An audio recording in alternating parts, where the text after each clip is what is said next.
Buenas tardes, mi nombre es Angélica Torres Rodríguez.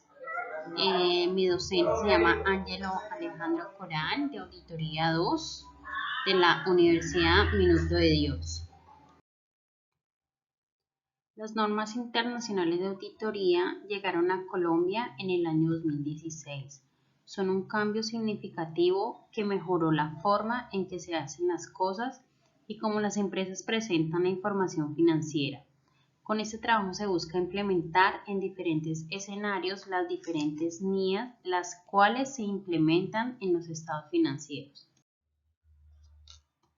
Tiene como objetivo social ofrecer programas docentes e investigativos, y esto es para formar profesionales comprometidos, para promover el desarrollo de la ciencia, promover y difundir los valores culturales, formar profesionales que continúen el espíritu y la acción de servicio sociocomunitarios iniciados y promovidos por el Minuto de Dios. Del estado de situación financiera, escogí la cuenta que tiene un valor significativo de diferencia entre periodo y periodo, el cual es efectivo y equivalentes de efectivo. Es evidente que las cifras cambian drásticamente por la pandemia que se produjo en el año 2019. Esto produjo una disminución del número de estudiantes frente a lo presupuestado. Así, de 236.448 matrículas presupuestadas para todo el año, sumando los 3 periodos cuatrimestrales y los 2 semestrales, solo se alcanzó la cifra de 216.058 estudiantes. Esto quiere decir del 91.3%, es decir, 20.390 matrículas menos.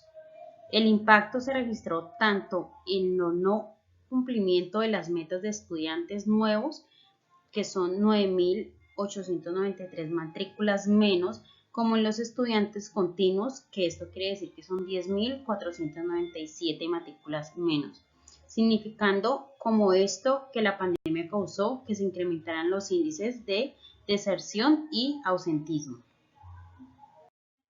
Otro escenario que podríamos ver de la cuenta de efectivo sería lo de la NIA 240, que nos habla sobre los fraudes, y esto podría ser posibles ingresos ficticios en el efectivo.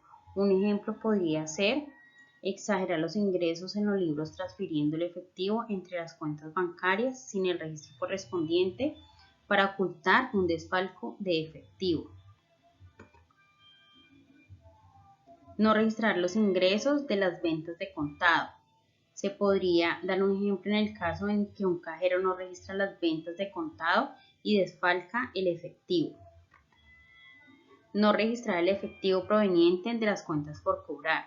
Podríamos dar un ejemplo del contador que tiene acceso a los ingresos de efectivo, desfalca los cobrados a los clientes y cancela las correspondientes cuentas. Este fraude se puede dar por la siguiente razón: no se dividen las funciones entre el personal que tiene acceso a los ingresos en efectivo y los que hacen los asientos en los registros de las cuentas por cobrar. Otro podría ser el reconocimiento temprano o tardío de los ingresos de efectivo. Por ejemplo, mantener abierto el diario de ingresos en efectivo para registrar los del siguiente año como si hubieran ocurrido en el año actual. Otro podría ser el registro erróneo de una compra o desembolso. El contador extiende un cheque a sí mismo y lo registra como si hubiera sido emitido a favor de un proveedor importante. Otro podría ser el desembolso no registrado. Un ejemplo sería que sería junto a los ingresos en efectivo no registrados, un empleado escribe y cobra un cheque sin registrar la misma cantidad. Lo que se podría hacer sería una identificación de cuentas. El auditor debe elaborar una subsumaria en donde le mostremos al lector la composición del disponible. Esta subsumaria debe cruzar con los estados financieros que estamos auditando en caso de que posterior a nuestra auditoría surjan cambios por ajustes propuestos por el auditor. El papel del trabajo debe reflejar esta situación. La segunda cuenta que escogí el estado de resultados es el gasto de administración. Se entiende que corresponde a la disminución de gastos como libros y suscripciones, elementos de aseo y cafetería, útiles y papelería, taxis y buses, casinos y restaurantes, productos de cierre de las sedes por la pandemia del COVID-19. Según la NIA 320, para determinar la importancia relativa para los estados financieros en su conjunto, se determinará un importe y se confirmará si es apropiado calculando el porcentaje que supone sobre el importe base o si se considera más operativo. Se puede aplicar un porcentaje a la referencia elegida. La importancia relativa depende del tamaño de la partida o error, juzgando en las circunstancias particulares de su omisión.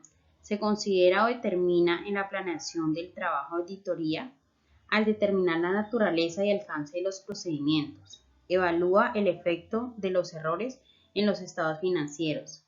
La importancia relativa para los estados financieros en su conjunto es un parámetro monetario que implica que las incorrecciones por fraude o error puedan influir en las decisiones económicas que los usuarios toman basándose en los estados financieros. La tercera cuenta que escogí fue costos financieros. Corresponde al reconocimiento del valor razonable a través de resultados de las inversiones de CDT, bonos, títulos y otras inversiones de acuerdo al comportamiento de las mismas. En la cuenta que se escogió de costos financieros se puede aplicar la NIA 330, la cual tiene como objetivo fijar la responsabilidad del auditor de estados financieros en cuanto al diseño e implementación de respuestas al riesgo de incorrección material, identificando y valorando en el proceso de conocimiento de la organización y su entorno definidos en la NIA 315. Esta NIA tiene un alcance, la cual trata de la responsabilidad que tiene el auditor en una auditoría de estados financieros, de diseñar e implementar respuestas y los riesgos de incorrección material identificados y valorados por el auditor en conformidad con la NIA 315.1. Pruebas de controles. Se debe diseñar y aplicar pruebas de funcionamiento de los controles con el fin de obtener evidencias de auditoría suficiente y adecuada sobre la eficacia operativa de los controles relevantes.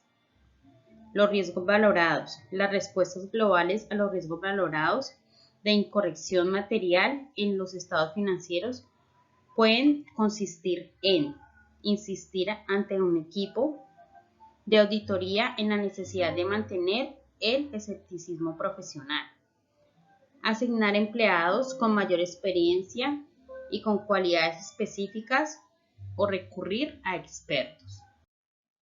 Como conclusión de este trabajo, podemos decir que las NIAs que se acabaron de nombrar, que son la 240, 320 y 330, brindan al auditor una metodología organizada para el mejor desempeño de una auditoría basada en los principios de la NIA 200.